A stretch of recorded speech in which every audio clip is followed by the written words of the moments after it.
Depois eu apago. Gente, boa noite a todos. Boa noite. Essa palestra, ela faz parte do primeiro seminário de fitoterapia e plantas medicinais. Esse seminário está sendo ofertado em especial para turmas da disciplina fitoterapia.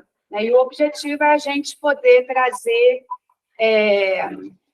trazer pessoas de fora, né, para vir contribuir aí com assuntos da área.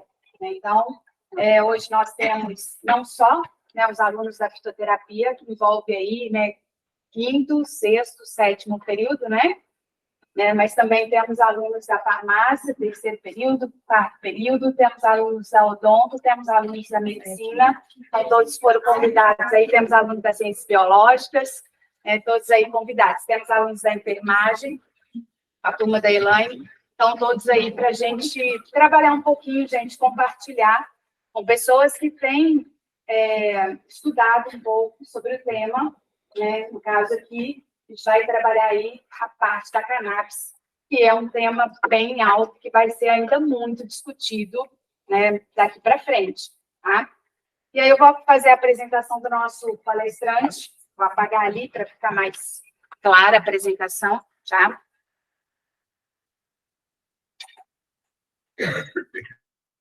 Melhorou? Melhorou, tá. Então, em nome aí do curso de farmácia, agradeço a presença de todos, né?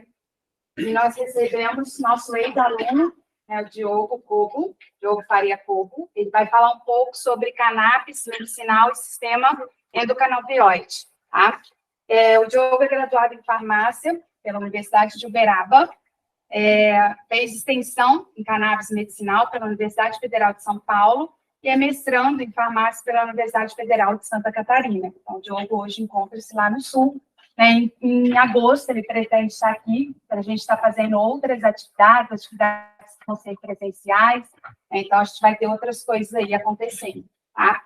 E junto com o Diogo, vamos ter também a presença do Dr. Renan André Abdala de Souza, médico pós-graduado em pediatria, diretor técnico da clínica Renasce, com foco em cannabis medicinal. Então, o Dr. Renan, ele vem apresentar um pouco de casos clínicos, em relação aí ao uso da cannabis medicinal, tá? Ao final da apresentação, a gente abre aí para as perguntas, né, para as dúvidas, e aí eu peço que vocês deixem celulares no silencioso, por favor, tá? Então, sejam todos bem-vindos, e antes da gente começar, nós temos listas, né, o pessoal da minha turma tem uma lista que está impressa, o Antônio vai passar aí para vocês, listas dos demais períodos, tem uma folha em branco, e lista da MED está aí, passando também, já está toda, está impressa. Então, a gente vai validar como créditos do PIAC, tá? Então, todos vocês, por favor, anotem aí o nome de vocês, RA, para que a gente possa validar aí como créditos no PIAC, ok? Boa noite, então, Diogo. Vou passar a palavra para você, tá? Boa noite, estão todos me vendo, ouvindo, tudo certinho? Sim, Diogo. Tá. Então, boa noite, meu nome é Diogo, né? A professora Tatiana já me apresentou, sou ex-aluno do curso de farmácia. Atualmente, eu sou responsável técnico de uma associação de cannabis medicinal aqui em Garopaba, Santa Catarina, próximo de Florianópolis. E isso me despertou o desejo de continuar estudando, e atualmente eu faço mestrado na UFSC, conforme a professora citou, e meu ênfase em pesquisa é em cannabis medicinal, métodos extrativos e de análises cromatográficas. Hoje eu estou aqui para falar de um assunto um pouco polêmico ainda para algumas pessoas, né? Mas acredito que seja de extrema importância para todas as pessoas, todos os profissionais de saúde, né? Todos os futuros profissionais de saúde também. Então, eu vou tentar ser o mais breve possível aqui para a gente dar conta dentro do horário. Eu vou contar um pouco breve aqui da história da cannabis, né, que nada mais é do que a maconha, é uma palavra de origem angolana e uma das drogas extraídas das plantas mais antigas, né. Ela já tem relatos dela desde 2700 a.C., e ela foi descrita na primeira farmacopeia do mundo, que foi a farmacopeia chinesa, né? Desde então, ela se difundiu para a Índia, Oriente Médio, Europa, passando para a África e atingindo as Américas, né? Aqui uma curiosidade, ela foi banida no Brasil pela primeira vez em 1938, através do governo de Getúlio Vargas. E a história do Brasil está intimamente ligada com a planta, devido à chegada das caravelas portuguesas em 1500. Essas caravelas eram feitas de cânhamo. Cânhamo é a fibra, nada mais é do que a fibra da planta da cannabis sativa. As cordas e as velas dos navios, tanto de Pedro Álvares Cabral quanto de Cristóvão Colombo, eram feitas de cânhamo. Sistema endocannabinoide, acho que muita gente não ouviu falar ainda. O sistema endocannabinoide, ele é um sistema que existe no nosso próprio organismo. Ele foi descoberto em 1990 pelo pesquisador búlgaro Rafael Mishulam, que estudava na Universidade de Jerusalém, em Israel. Ele descobriu nesse sistema endocannabinoide, que ele está integrado no nosso sistema nervoso, que existem receptores que respondem nesse sistema endocannabinoide, que os mais estudados atualmente são os receptores CB1 e CB2. O CB1 principalmente encontrado no cérebro e sistema nervoso, e o CB2 nos órgãos periféricos e no sistema imunológico. E através da descoberta desses receptores, ele descobriu que fitocannabinoides, que são as substâncias encontradas na planta da cannabis sativa, se ligavam perfeitamente nesses receptores. E, aprofundando suas pesquisas, Rafael Mishulam descobriu que o nosso organismo produz endocannabinoides. O que são endocannabinoides? São substâncias de estrutura química semelhantes aos fitocannabinoides encontrados na planta, que se ligam nesses receptores e são produzidos pelo nosso próprio organismo. Hoje, os mais estudados e conhecidos são dois, a anandamida e o 2-AG. Esses são uma tabela bem simples, né, dos fitocannabinoides encontrados na planta, né? Existem mais de 140 e outros a serem descobertos, mas os principais, assim, com efeitos terapêuticos são esses, né, o THC, o CBD, que é o mais conhecido, né, o canabidiol, CBG, que é o precursor, que é o primeiro canabinoide que a planta produz, e através de biotransformação ele vai gerando os outros fitocannabinoides, né? CBN, que tem vários estudos hoje para insônia, CBC, THCV, que é muito importante também para epilepsia. Essa tabelinha, até peço desculpa que não ficou muito grande a letra, mas é só para exemplificar um pouco dos terpenos. O extrato completo da planta de cannabis, ele não possui somente os fitocannabinoides, ele possui também terpenos e flavonoides. E todas essas substâncias, elas também possuem efeito terapêutico. Os terpenos são as substâncias que são encontradas na planta, que também são encontradas em outras plantas, além da cannabis, que conferem cheiro e sabor. Alguns dos principais aqui que estão citados nessa tabela, o mirceno, encontrado no lúpulo, o limoneno, encontrado em frutas cítricas, beta-carofileno, em pimentas, ervas, entre outros, né? Então, são só alguns exemplos aí bem rápidos aí, dos terpenos, e ações terapêuticas deles também, né? O mirceno, ele tem ação analgésica, anti-inflamatória, o limoneno bactericida. Então, todas essas substâncias, além dos fitocannabinoides, são encontradas no extrato da planta da cannabis. Essa é uma tabelinha só para vocês terem um exemplo também dos flavonoides, né? Os flavonoides são substâncias que dão a cor da planta, né? Uma espécie, uma cepa de cannabis que ela tem uma coloração roxa, eu não sei, não me lembro, recordo perfeitamente o nome do flavonoide, mas é o mesmo do açaí. E, se eu não me engano, é esse isovitexina, não tenho certeza. Mas para vocês terem ideia de que essas substâncias, né, existem também na planta, e todas elas não só dão esse caráter da cor, mas elas também têm funções terapêuticas, né? Aqui, se eu puder citar embaixo delas aí, vocês vão ver bastante indicações terapêuticas de todos esses flavonoides contidos na planta também. Essa aqui é uma tabela para exemplificar como que funciona a química dos fitocannabinoides, né? Desde quando eles estão na planta, em raw ali, né, em natura, desde até a sua degradação, né? Quando eles envelhecem, né? Como eu tinha citado no início ali, o canabinoide precursor que gera todos os outros é o CBG. E na planta, quando ele está in natura, ele sempre estará numa forma ácida, sempre ácido.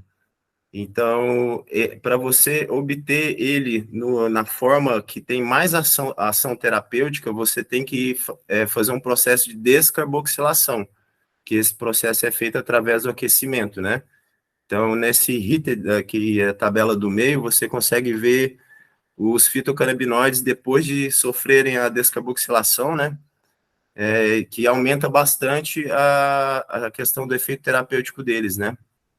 E depois de envelhecido, eles vão se degradando e se transformando em outros fitocannabinoides também. No caso do THC, ele degradado, ele se transforma no CBN, né? Que, como eu tinha citado anteriormente, ele é muito utilizado para insônia. Quimiotipos, existem 3 quimiotipos da planta de cannabis sativa, né? Que são descritos hoje. Só uma forma de você descrever eles. É o quimiotipo 1, que ele tem uma proporção maior de THC e uma proporção menor de CBD. O quimiotipo 2, que tem uma proporção equilibrada entre esses dois fitocannabinoides. E o quimiotipo 3, que ele vai ter uma proporção maior de CBD e uma proporção menor de THC. Essas são as 3 espécies conhecidas da planta de cannabis, né? A cannabis sativa, isso aqui é só uma figura meramente ilustrativa que eu coloquei aqui, só para vocês terem noção um pouco de como são as características morfológicas da planta, né? A sativa, cannabis sativa é essa primeira, segundo estudos, ela tem efeitos mais estimulantes, né? A cannabis índica, que é essa do meio, ela tem um efeito mais relaxante, e a ruderalis, ela é uma espécie que ela praticamente não tem fitocannabinoide, ela é a espécie que se utiliza mais a fibra, o cânhamo, que hoje, no mercado em outros países, existem fábricas de roupas, tijolos, existem muitas coisas que podem ser feitas do cânhamo, já existem marcas famosas que já aderiram ao cânhamo, Adidas, entre outras. Aqui, mais uma vez, para vocês notarem as características morfológicas das plantas, né? A cannabis sativa, ela é uma planta maior, mais alta. A índica, ela é uma planta menor e mais cheia. E a ruderalis aqui, ela está descrita menor, mas existem algumas espécies de ruderalis que eles fizerem alterações genéticas para elas crescerem mais, para elas renderem mais o cânhamo, né, em processos industriais. E também existem as espécies híbridas, né, que não estão citadas aqui nessas figuras, que são as mixagens entre 2 genéticas, né? Geralmente uma sativa e uma índica, eles fazem mixagem genética e transformam plantas híbridas. Isso é uma figura, uma foto só para vocês verem de onde é extraído tudo isso que eu citei antes, os fitocannabinoides, os flavonoides, os terpenos, né? Essa é uma foto, ela não está muito nítida, mas é uma foto de microscópio dos tricomas da planta da cannabis. Vocês conseguem ver essas glândulas e dentro dessas bolinhas é onde está o líquido que contém todos esses fitocannabinoides, terpenos e flavonoides. Bom, aplicações clínicas. Acho que o Dr. Renan vai falar melhor sobre isso posteriormente, mas eu vou dizer aqui brevemente algumas de determinados fitocannabinoides, né? O CBD, ele é o fitocannabinoide que é conhecido com mais indicações clínicas, né? Mais aplicações clínicas. Ele antibactericida, inibe crescimento de célula de câncer, neuroprotetivo, promove o crescimento dos ossos, reduz convulsões, entre outras. O CBDA, as formas ácidas, elas também possuem propriedades terapêuticas, mas elas não são tão terapêuticas quanto as formas descarboxiladas, né? Aqui só para vocês terem noção, mas só para vocês terem ideia de que todos os fitocannabinoides possuem indicações clínicas diferentes. Só um instantinho aqui que eu acho que o Dr. Renan está entrando aqui.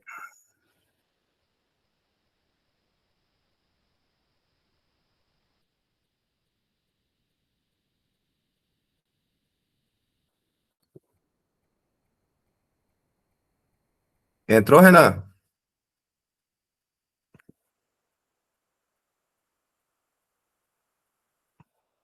Tá, vamos continuar. Tá, vias de administração conhecidas e estudadas da cannabis sativa.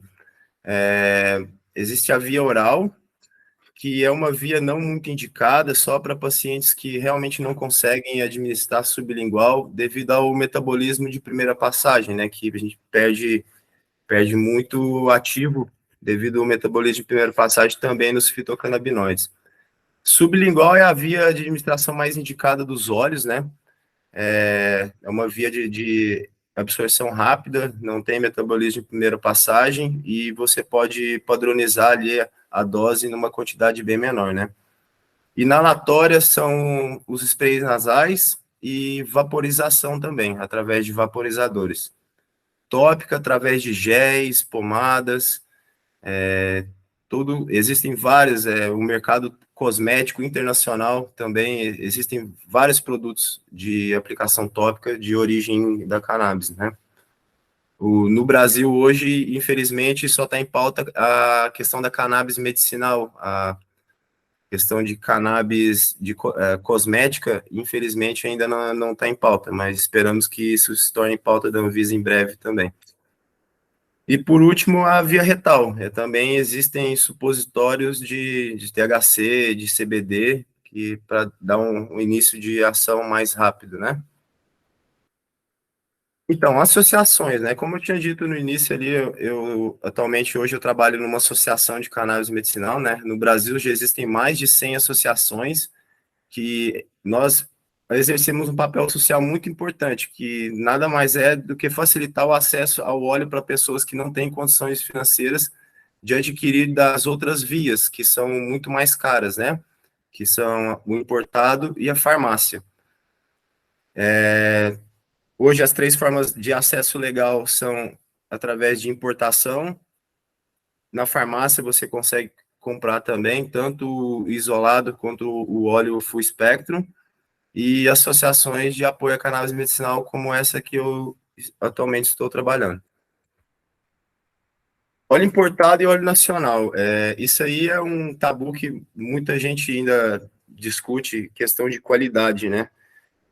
Muita gente acha que o importado ele tem uma qualidade superior ao óleo nacional. Muita gente acha que a associação é um óleo mais artesanal, não tem uma qualidade garantida. Só que isso é um mito. Primeiramente, falando dos Estados Unidos, o canabidiol, o CBD hoje, ele o FDA, que é o órgão que regula, ele regula ele como um nutracêutico. Ou seja, existem empresas que fazem os testes de HPLC para fazer o doseamento, ver quanto existe de cada fitocannabinoide para você poder padronizar o seu óleo, mas isso não é obrigatório, entendeu? Então, eles não têm obrigação de fornecer esse controle de qualidade para os pacientes por se tratar de um nutracêutico, né? Já no Brasil, associações como a que eu trabalho e diversas outras aí pelo Brasil, em Florianópolis, qual é outra no Rio de Janeiro, a PEP também, enfim, todas essas associações a gente está procurando fazer parceria com universidades federais, a gente está disponibilizando dos equipamentos deles, para a gente estar garantindo a qualidade dos nossos produtos, né? Hoje, um exemplo, a associação que eu trabalho, eu faço um mestrado na Universidade Federal de Santa Catarina, e eu tenho acesso ao laboratório, ao HPLC, e nós fazemos os testes de todos os lotes, e eu tenho padronizado todo, lote por lote, a concentração de cada fitocannabinoide por ml e por gota. Isso dá uma segurança muito grande, tanto para os pacientes, quanto para os médicos que estão prescrevendo, né? Tipos de óleo. Existem 3 tipos de óleos, né, que são comercializados de cannabis medicinal. O Full Spectrum é o óleo que contém todos os fitocannabinoides, todos os terpenos, todos os flavonoides. É o óleo integral da planta, né? Existe um estudo que, através do efeito comitiva, o efeito entourage, que diz que quando o óleo é tomado de forma integral, o full spectrum, a eficácia é bem maior. Existe esse estudo porque todas as substâncias, parece que elas agem em conjunto, o que faz, aumenta a eficácia do óleo, né?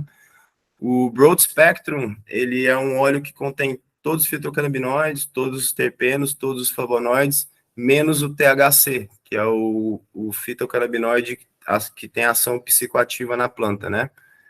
E isolado hoje que você encontra no mercado é canabidiol, somente o canabidiol isolado você consegue encontrar também, só que, como eu disse antes ali, volto a dizer, eu acredito e muitos outros pesquisadores também que o full spectrum, você adequando a proporção e a concentração para o paciente, ele tem uma ação bem melhor do que o isolado. Legislação, hoje existem duas RDCs que estão na Anvisa, vigentes, e que regulam a cannabis medicinal, né? A RDC 660, ela dispõe sobre importação de produtos derivados de cannabis medicinal. Hoje você consegue importar tanto óleos, quanto produtos tópicos, quanto flores para vaporização, tudo isso legalmente através dessa RDC 660. A RDC 327, ela está em processo de revisão e estamos todos esperando ansiosos para que saia essa revisão até o final do ano, que ela dispõe sobre os procedimentos para autorização sanitária de fabricação, importação, comercialização, prescrição, dispensação, monitoramento e fiscalização de produtos de cannabis medicinais. Essa RDC que vai dizer o que você tem que fazer para você fazer o seu óleo legalmente, o seu produto à base de cannabis legalmente, quais são os critérios sanitários, todos esses requisitos eles estão revisando para estar lançando isso daí para começar um trabalho novo, né? Que a gente espera que seja abrangindo também as associações que vêm trabalhando desde o início para dar o acesso do medicamento para pessoas que não têm condição, né? Produtos sintéticos, não sei se vocês já ouviram falar nesses 2 medicamentos, o Acomplia, o Rimonabant, provavelmente a maioria já deve ter ouvido falar, né? O Mevatil, ele é um produto que ainda é comercializado no Brasil, que ele é para esclerose múltipla. Ele contém o THC, que é o tetrahidrocannabinol, e o canabidiol. Ele é por via oral, por causa do efeito rápido no alívio das dores, né? O Acomplia, o Rimonabant, ele foi um medicamento que tem a estrutura química baseada, se eu não me engano, no THC, mas em um fitocannabinoide também, que ele foi banido do mercado, ele era utilizado para obesidade, né? Foi banido do mercado devido a alguns casos de depressão e até de suicídio dos pacientes, né? Então, isso é para exemplificar que produtos sintéticos, eles não conseguem simular o mesmo efeito que os produtos naturais que vêm direto de extratos puros da planta contêm. Bom, é isso. Acho que eu tentei ser o mais breve possível, tentei resumir o máximo possível. Tem muita coisa mais que dá para se aprofundar em todos esses tópicos. E é isso daí. Muito obrigado pela oportunidade, professora, universidade. Um abraço aí, professor Mauro. E estão aí meus contatos aí para quem quiser entrar em contato, tirar dúvidas. Embaixo o Instagram da associação, quiser acompanhar nosso trabalho, que é um trabalho social bem legal. A gente faz um trabalho também com famílias do Complexo da Maré, no Rio de Janeiro. A gente envia óleos para ajudar as famílias direto. E a gente fica muito feliz em estar podendo ajudar as pessoas, né? Eu sou farmacêutico há 15 anos e digo isso para muitas pessoas que eu trabalhei no balcão há muito tempo e todo esse tempo eu senti um pouco que eu enganava as pessoas, questão de meta, essas coisas. E que hoje, não, hoje eu produzo um medicamento que eu ajudo quem procura a gente. Não, não somos nós que procuramos os pacientes que nos procuram, e nós ajudamos não diretamente, né? Hoje nós atendemos 6 mil pessoas na associação e a gente ajuda indiretamente todas as famílias, né? Um último caso aqui, só para finalizar, nós temos uma paciente, ela tinha, né, convulsões de 30 em 30 segundos, algo assim, e os pais tinham que revezar para dormir toda noite. Se ela tivesse uma convulsão, ela poderia morrer. E ela tomou todos os medicamentos alopáticos que poderiam ser prescritos, Depaquene, Depakote, gabapentina, e algumas vezes cessava, mas não diminuía as crises, deixava ela dopada.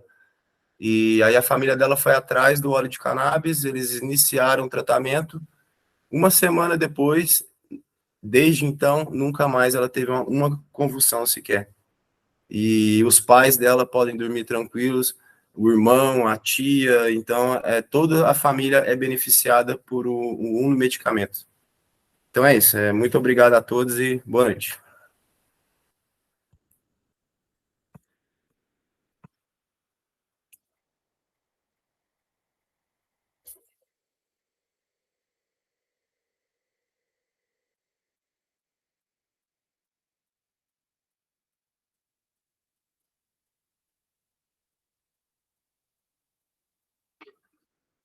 Só um instantinho que o Dr. Renan já está quase entrando aqui já, tá? Estou falando com ele. Entrou.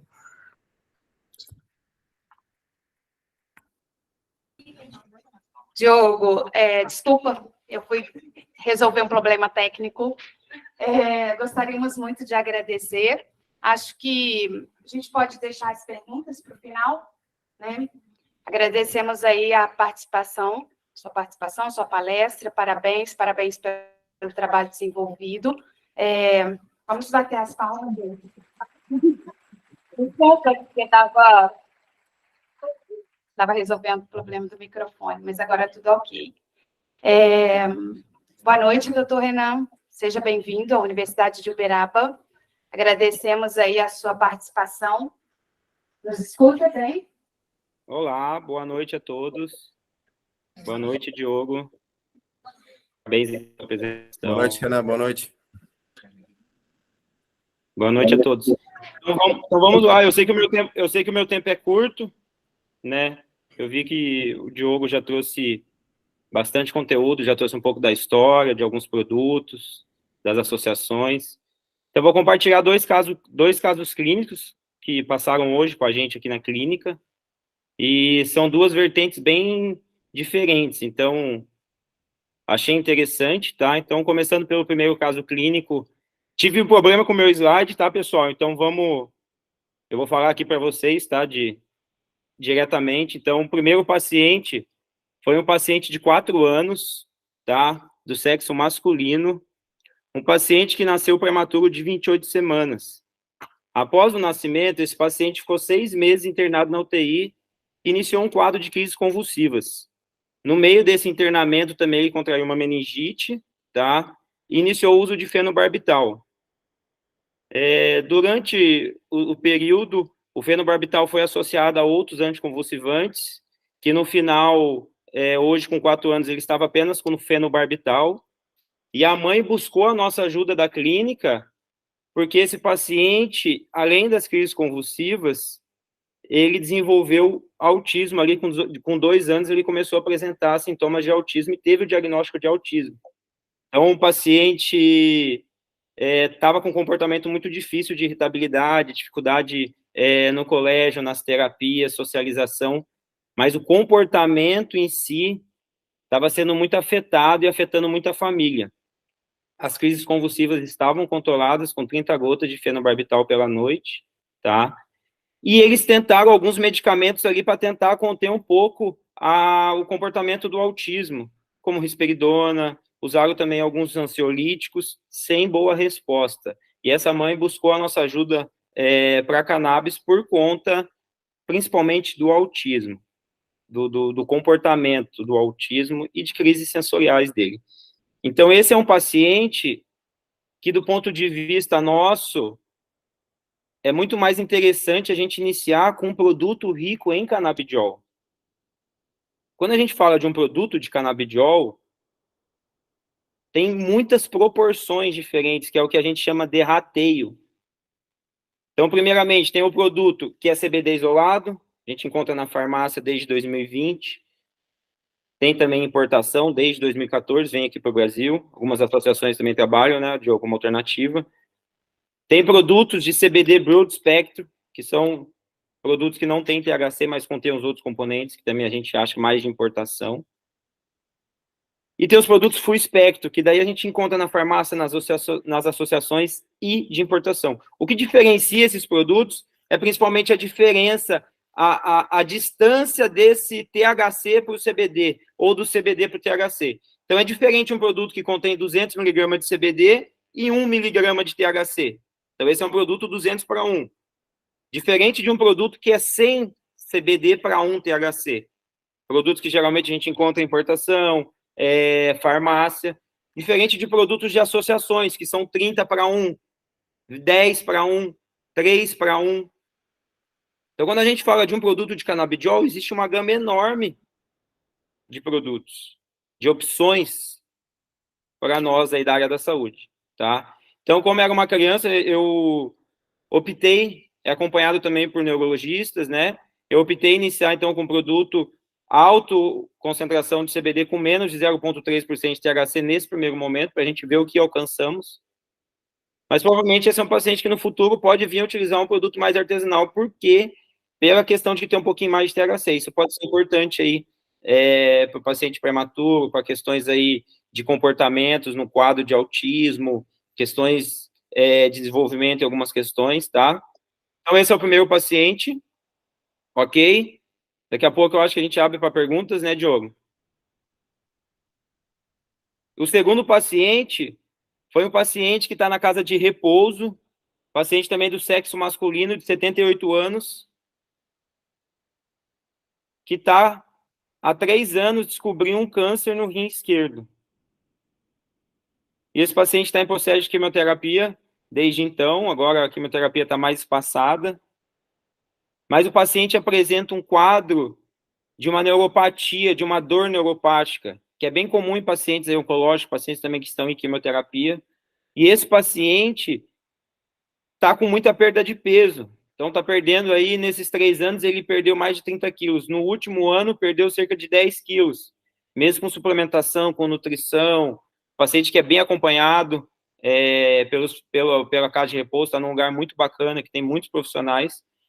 E essa família já buscou a nossa ajuda hoje para tentar amenizar um pouco a dor do paciente e ver se esse paciente consegue se alimentar melhor, consegue ter mais vontade de se alimentar, mais prazer na hora da alimentação, porque é um paciente que não quer comer, não tem vontade, é tudo muito forçado, tem bastante dor, e é um paciente que, por outro lado, não tem ansiedade, é um paciente que leva na boa, não tem muitos problemas emocionais, então o foco nosso é mais a parte apetite, controlar um pouco a perda de peso, essa parte da dor, analgesia.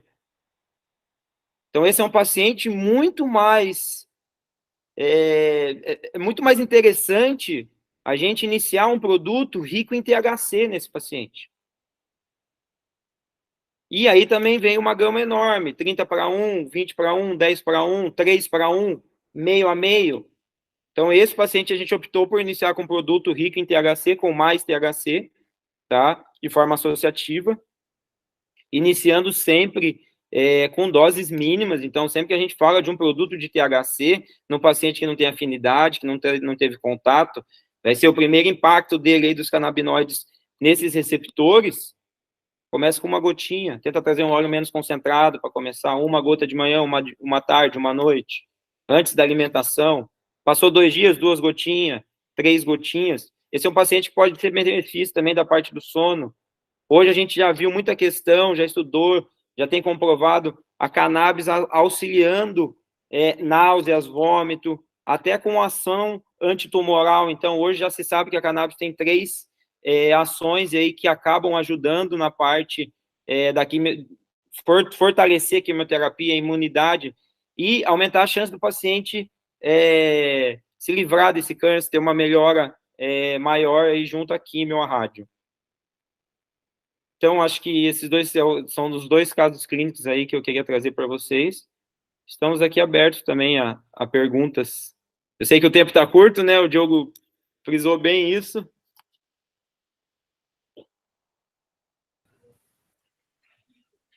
Eu queria agradecer mais uma vez a presença do Dr. Renan. É uma satisfação enorme ter ele aí na nossa palestra hoje à noite. Para quem não sabe, o Dr. Renan estava algumas semanas atrás no Senado, em Brasília, foi convidado pelo senador Paulo Paim para estar discutindo o cannabis medicinal lá no parlamento, na frente de deputados, senadores, diretor da Anvisa. Então, o Dr. Renan, hoje no Brasil, ele é um dos ícones, assim, é uma das referências de cannabis medicinal, com certeza. Então, é uma satisfação enorme ter ele presente hoje à noite com a gente. Obrigado por tanto, Diogo.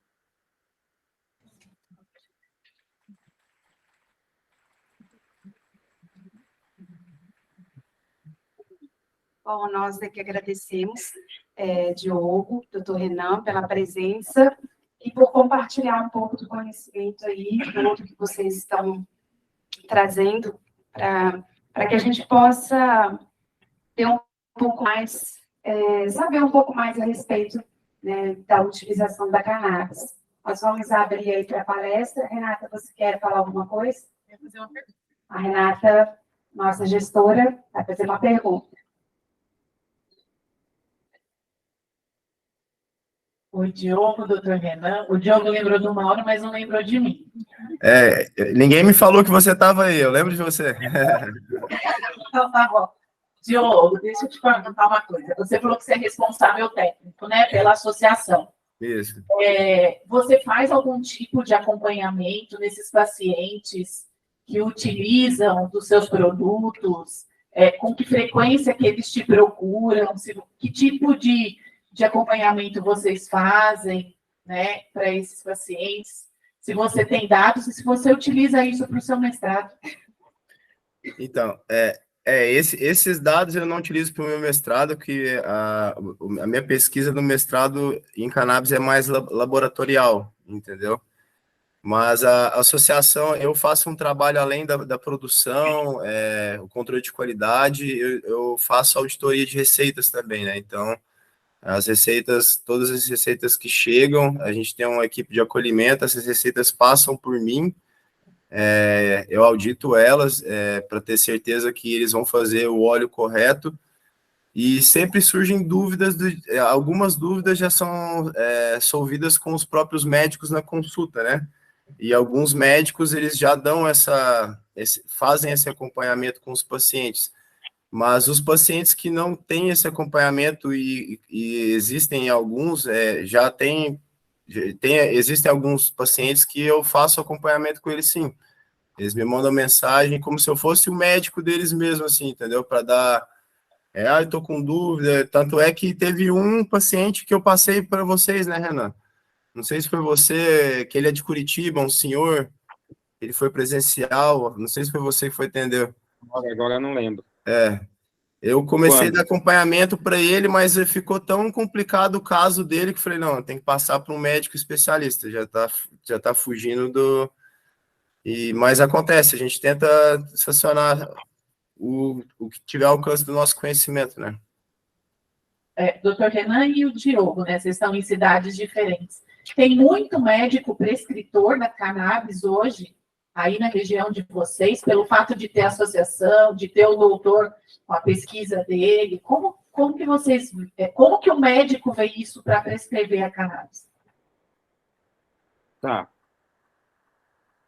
a história da cannabis aqui no Brasil, ela aconteceu lá em 2014, por pressão de mães que tinham crianças com síndromes genéticas, crises epiléticas, e já sabia-se que se usava lá nos Estados Unidos o canabidiol para controle de crises convulsivas, e essas mães, elas iam para lá, traziam o canabidiol aqui para o Brasil, de forma ilegal, e viam melhora nos filhos dela. Então, elas começaram a trazer e dividir entre as mães.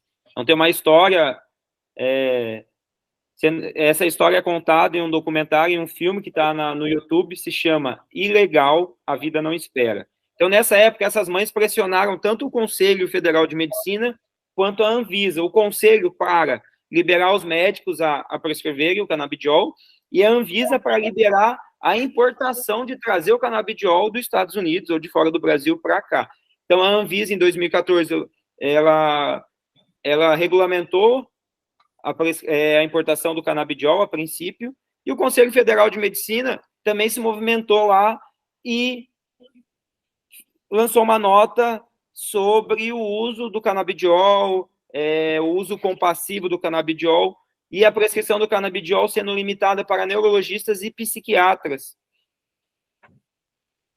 E que tinha que ser reavaliada a cada 2 anos essa resolução. Então, a Anvisa, cada ano, vem se atualizando, às vezes mais de uma vez ao ano, ela vem trazendo novas atualizações, ouvindo a população, vendo as empresas. Então, hoje, a gente tem uma gama enorme de produtos autorizados pela Anvisa, que começou lá em 2014. Tem flores de CBD, agora estão vindo flores de THC, óleo rico em CBD, óleo rico em THC, uso tópico, óvulo vaginal. Então, tem muitos tipos de cannabis hoje liberados aí via Anvisa, enquanto o Conselho Federal de Medicina, ele meio que deixou isso para lá e deixou acontecer. Então, hoje, o respaldo que nós médicos temos é em cima da Anvisa e é em cima também da nossa autonomia no médico, né? Que está na Constituição Médica, a nossa autonomia, o nosso sigilo médico. Então, quando o paciente está ali e a gente traz a cannabis, ele entende o que é a cannabis, ele aceita o tratamento, a cannabis sendo algo que pode ser prescrito, então esse é um direito que nós médicos temos também, que é a nossa autonomia médica. Então, o nosso conselho, ele meio que deixa isso à deriva, sabe? Enquanto o Conselho de Odontologia já até está muito mais regulamentado para os dentistas também podem trazer produtos de cannabis aí via importação, né, na associação, veterinários. Então, isso é uma restrição muito grande para o crescimento ainda dessa área médica. Porém, hoje, se você for ver, está crescendo muito. O número de médicos há 4 anos atrás era muito restrito, era muito difícil conseguir. Hoje, praticamente, aí tem muitos especialistas, tem muitos clínicos trabalhando com a cannabis. Eu acredito que em todo lado do Brasil hoje tenha médicos aí. É um mercado que está crescendo, muitas empresas também captando paciente, muitas associações. Então, a demanda de paciente está crescendo muito e isso acaba trazendo também essa demanda para os médicos, né? Está chegando para eles estão tendo que aprender sobre o tema e se inteirar um pouco mais sobre isso. Então, o nosso conselho, há um tempo atrás, no final do ano passado, se eu não me engano, ele lançou uma nova norma, porém, ela durou só o final de semana, teve uma mobilização aí de políticos, senadores, para muitos pacientes, muitos médicos, estava algo, assim, realmente muito fora da realidade, e ela foi cancelada. Então, hoje, nós médicos aí nos baseamos na nossa autonomia como médico, tá bom? Obrigada, doutor Renato. Alguém gostaria de fazer? 1 minuto.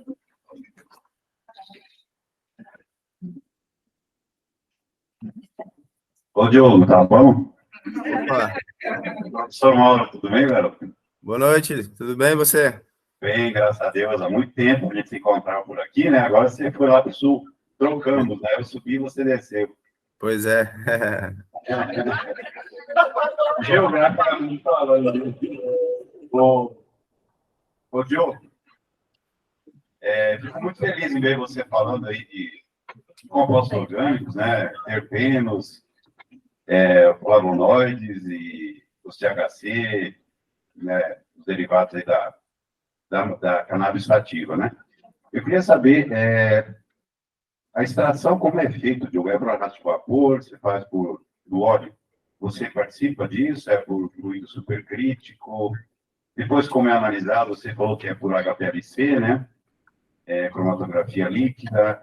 E uma pergunta que eu acho muito importante também, como é que você consegue a matéria-prima? Existe uma legislação que cuida disso? Porque a gente entende que não é tão livre você buscar comercializar, você chegar com a planta para você fazer esse tipo de extração, eu acho, né? Não tem essa informação. Você poderia me dar? Prazer te ver novamente. Prazer é todo meu estar falando com você novamente, professor. Então, como aquela RDC 327 ainda está em processo de revisão, ainda não existe nenhuma legislação vigente que define nada sobre cannabis. Então, as associações, elas são obrigadas a ter outros meios de conseguir essa matéria orgânica, né? Hoje, a associação que eu trabalho, a gente adquire essa matéria do Uruguai, né?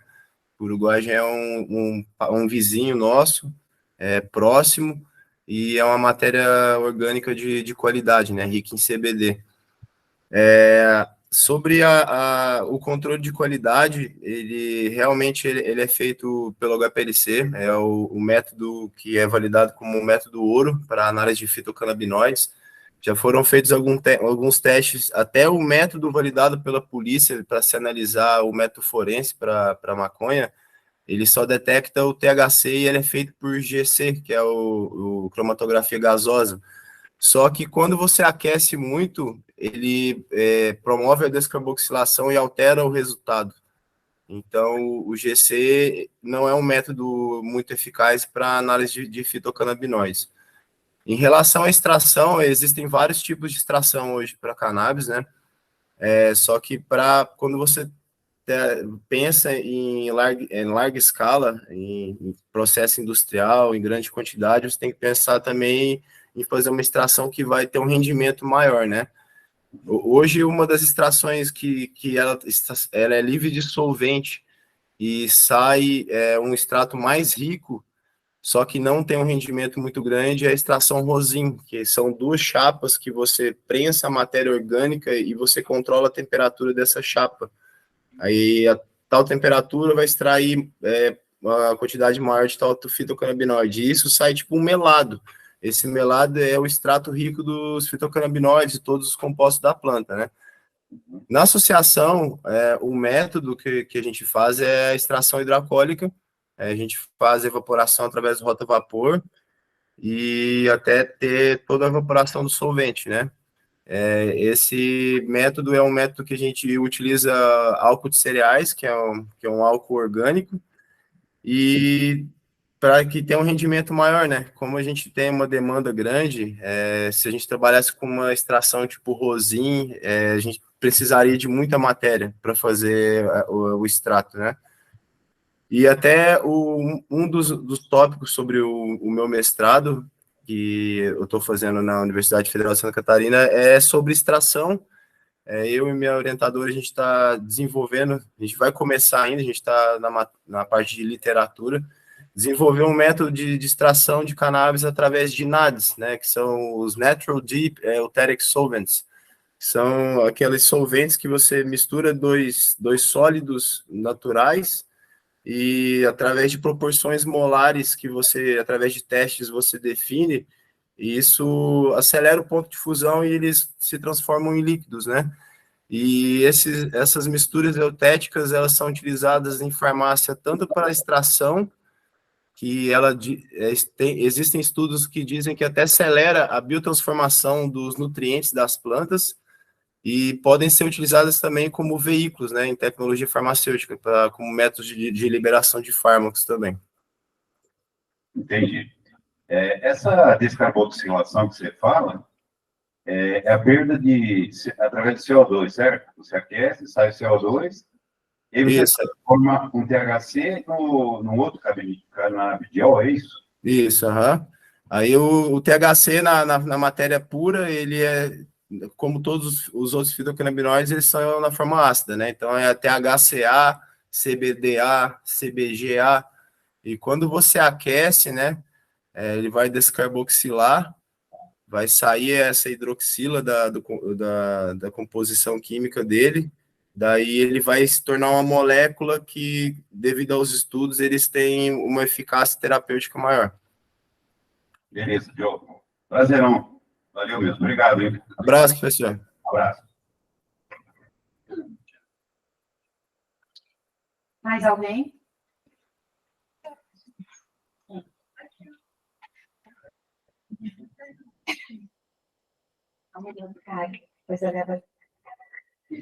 Oi, boa noite. A minha última pergunta, você está com vergonha, tem que perguntar por eu queria saber, vocês falaram um monte de benefícios sobre o cannabis, né? E eu queria saber, assim, quanto que vocês acham que esses tratamentos vão ser, tipo, como primeira opção? Eles sempre vêm como uma opção mais alternativa, quando a pessoa já tentou de tudo, não deu certo. E se tem tantos benefícios ainda, por que não é tratamento inicial? Se vocês acham que o tabu ainda é um fator, assim, para ter tanta barreira, assim, de pesquisas, de pessoal usar. É isso. Deixar para o Dr. Renan essa daí. Então tá. Quando a gente fala, né, da planta cannabis, maconha, esse nome maconha traz um preconceito muito grande, traz uma carga muito grande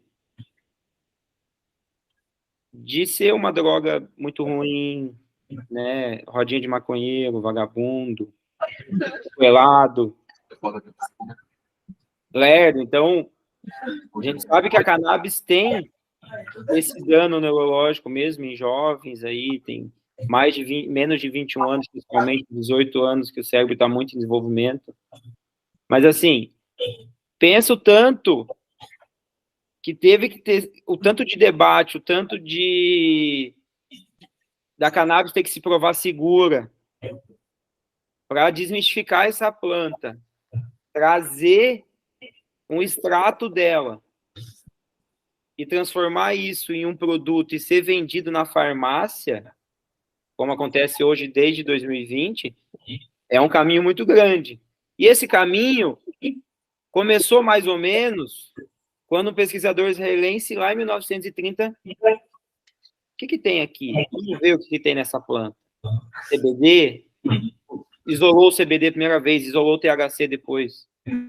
Pegou um dos primeiros experimentos da cannabis, o israelense pegou, foi na polícia de Israel, pegou um tanto de haxixe, fez um bolo de maconha e trouxe as pessoas do seu laboratório e deu um pedacinho igual para cada um, para fazer uma das primeiras pesquisas.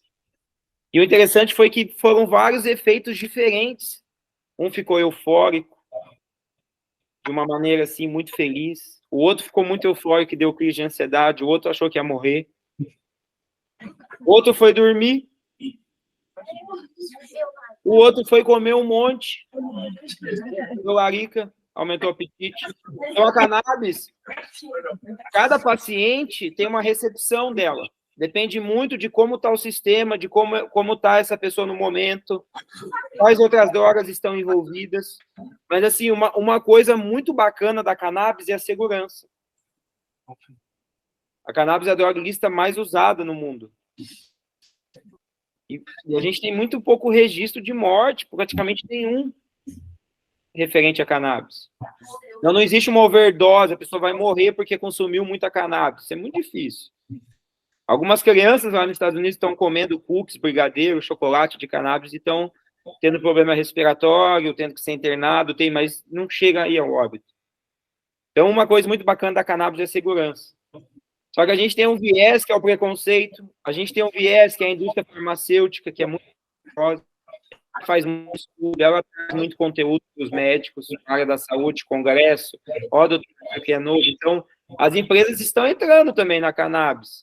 Wincare, Montecorp, tantas outras aí já estão aí na farmácia. Então, essa informação é um ponto muito relevante. Trazer informação para os médicos, fazer mais pesquisa, ter mais empresas investindo nisso, para a gente começar a trazer a cannabis com mais respaldo científico, que muito tem hoje, é muita prática.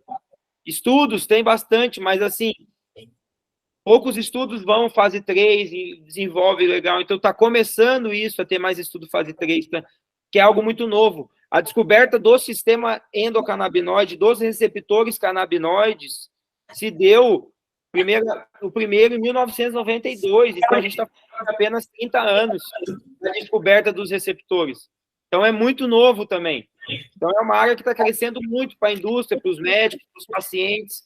Hoje mesmo, a gente recebeu uma paciente e falou, doutor, tinha muito preconceito sobre a cannabis, mas eu comecei a ler sobre o tema, comecei a ver uns casos parecidos, alguns relatos de paciente, e isso quebrou essa barreira e eu consegui vir aqui. Então, a informação também é algo muito, muito relevante aí, o debate, entender quais são os pontos contras, falar sobre isso, por que não estar mais liberado para os médicos, a gente ter mais autonomia sobre esse tema, então, tem muita coisa ainda para a gente avançar. Obrigada.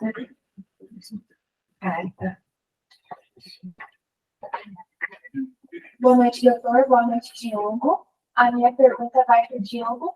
Você falou que as associações existem justamente para melhorar a aquisição dos pacientes com esse tipo de medicamento e que as pesquisas passam por você. Eu gostaria de saber como funciona essa aquisição. O paciente apresenta só a receita ou tem um checklist de documentos para conseguir esse medicamento? Então, a aquisição funciona da seguinte maneira, conforme eu tinha comentado antes, a associação, existe uma equipe de acolhimento nessa associação, né? A gente tem um número de WhatsApp que a primeira coisa que você tem que ter é a receita médica, né? Uma receita médica, qualquer médico pode prescrever, conforme o Dr. Renan disse antes, não precisa ser especialista em nenhuma área, qualquer médico com CRM em qualquer estado, ele está apto a prescrever cannabis. Ele só precisa de adquirir um conhecimento para poder começar essa prática, né?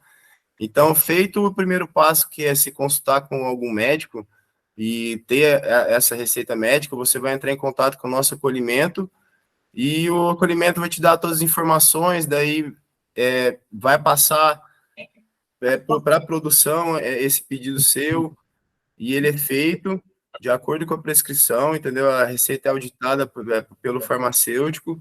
A receita ela tem validade perante essa RDC 327 da Anvisa de 6 meses. Então, tem 6 meses para adquirir com a mesma receita, né? Qualquer medicamento ou produto. E basicamente é isso. É como se fosse uma venda de medicamento controlado. Só precisa da receita e você apresentando ela, você tem acesso ao medicamento, né?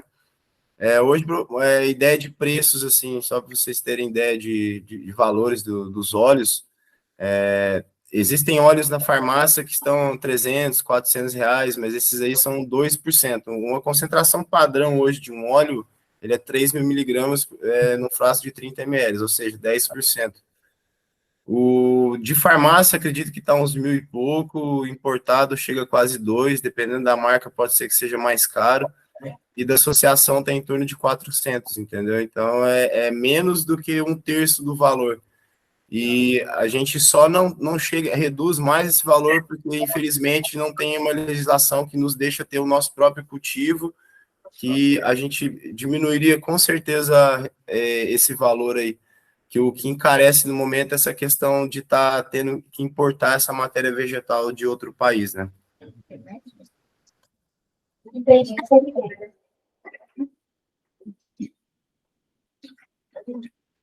Mais alguém, gente?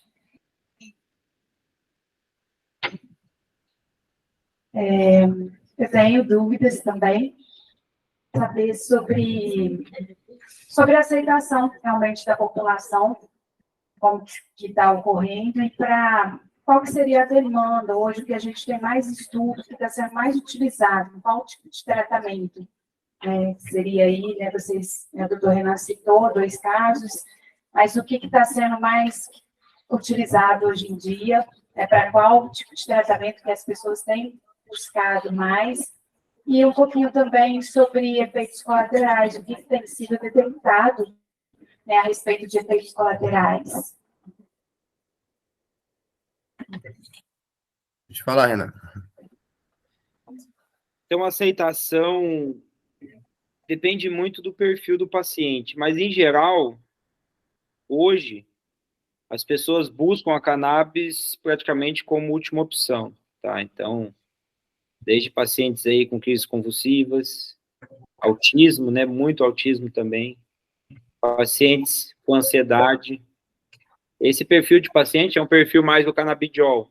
Aí tem muito perfil de paciente com dor crônica, refratária, paciente com doença neurodegenerativa como Alzheimer, como Parkinson, pacientes oncológicos, são perfis de pacientes que já se interessam mais por óleo rico em THC.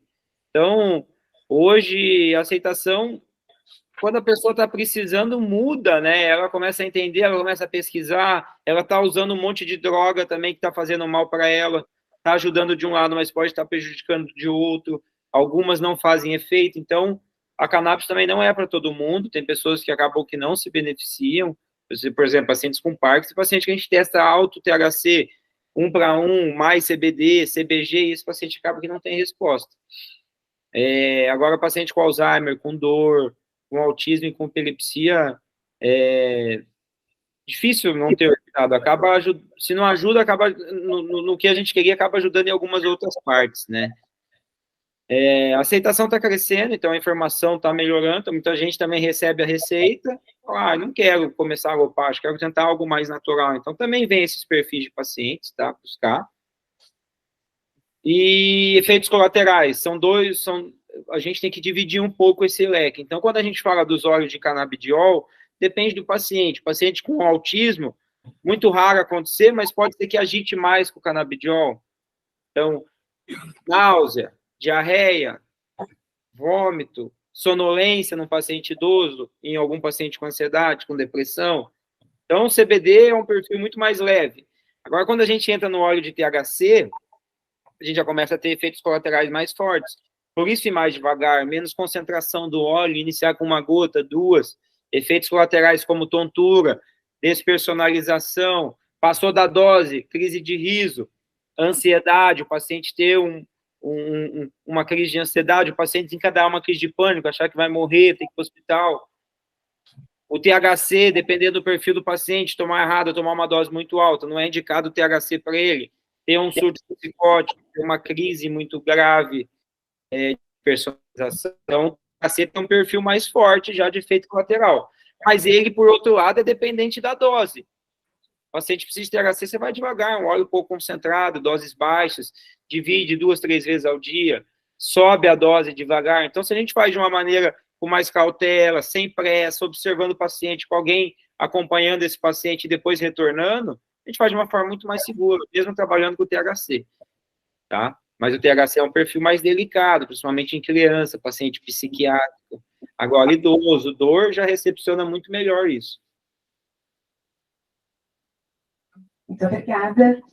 Mais alguém, gente? Vamos encerrar, então. Agradecemos muito a participação, a colaboração, a parceria, Diogo e doutor Renan. Acho que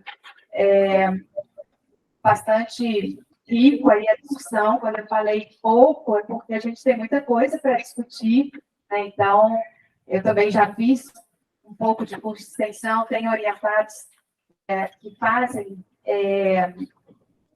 justamente TCC relacionado a cannabis, e aí, então, a gente vai aprendendo a cada dia um pouquinho mais, mas falei com o Diogo, né, vou ver se eu faço novamente o curso e não conseguir finalizar, e a gente tem muita coisa para estudar nessa área, né? Então, quem gosta dessa área, é muita coisa para estudar. Temos aqui estudantes, né, falei no início para o Diogo, o doutor Renan não estava, da farmácia, ciências biológicas, da medicina, da enfermagem, da odonto. Então, para todos eles, né, muito importante trabalhar um pouquinho, ter um pouquinho de conhecimento, né? E aí, às vezes, cabe a eles estar buscando outras informações. Que a gente tenha outros momentos como esse, para compartilhar aí conhecimento teórico, técnico, né? E também aí os estudos de casos, que são muito importantes, né, para todos que estão na área da saúde, muitos aqui prescritores, né, outros vão estar no serviço de saúde, e aí, então, entender um pouco mais, saber um pouco mais a respeito, acho que é bom para todos e esclarece um pouco, né, e também, como eu falei, a gente tende a buscar aprofundar mais se é do nosso interesse. Agradecemos imensamente, uma salva de palmas.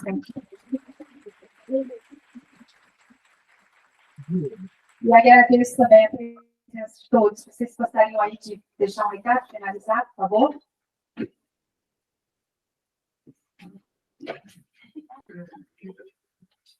Doutor Renan? Agradeço, Diogo, pelo convite.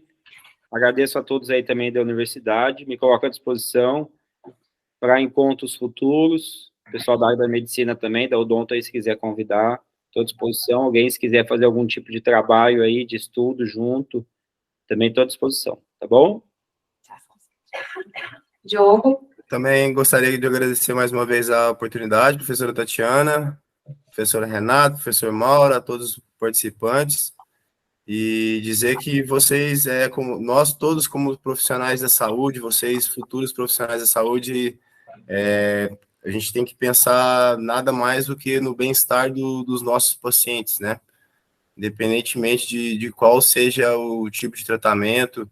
E a cannabis hoje, ela é o futuro da medicina, a gente pode dizer isso com certeza. A gente está vivendo no futuro da medicina e ter um conhecimento sobre essa área hoje é muito importante para todos nós, para estar podendo espalhar esse conhecimento, quebrar esse preconceito e o mais importante de tudo, tá ajudando aqueles que precisam. Ok, muito obrigada. Tenham todos uma boa noite.